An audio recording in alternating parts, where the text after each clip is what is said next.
I've been thinking a lot about what large language models and ChatGPT and all that stuff is doing to us as a society, as an anthropologist, specifically an anthropologist who focuses on media and storytelling and world building and all of those things that encompass kind of reading and writing and storytelling and film and all that stuff. And it occurred to me that you know, I've had not such an easy life. It's been complicated. I'm neurodivergent, but I also had some traumatic experiences as a kid.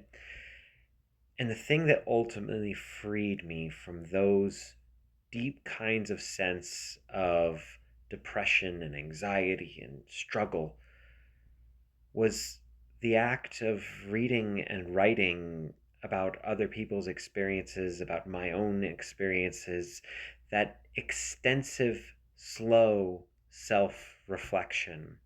Because when you're reading a physical book, or even sometimes an audiobook, which I do a lot of audiobooks these days too, you stop and you think, what does this mean to me?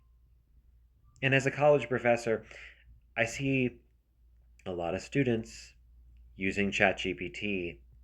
And I think the thing that they're doing is they're building themselves a prison where you never think truly deeply. You never consider as many other perspectives. You never reflect and grow in meaningful ways because years and years of practice of reading and writing, those things are powerful change makers in your heart. And worse, if we have a whole population of people who aren't doing these things, we have less freedom.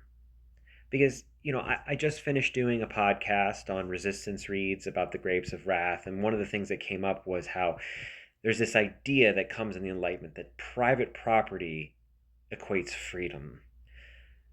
But if you look at what really gives people freedom, it's not land ownership. It's thinking clearly and critically. It is exploring and playing with ideas. That is the heart of the Enlightenment, not the debate over who owns what property or resources. Those things are important. I'm not neglecting that. But the idea that the Enlightenment thinkers were engaging with new ideas, some of them indigenous ideas brought over by Jesuit missionaries from, various parts of the world. They suddenly were flooded with new ideas that they had to read and write and reflect and debate and discuss. That's what we're losing with ChatGPT. And how could we possibly maintain democracy when we don't have that kind of healthy and difficult, quite often difficult debate? So please, I'm not saying that ChatGPT is always bad for you. There are definitely wonderful things AI can do. But if you let it think for you, if you let it reflect for you, you are creating your own prison. Choose freedom. Choose it wisely.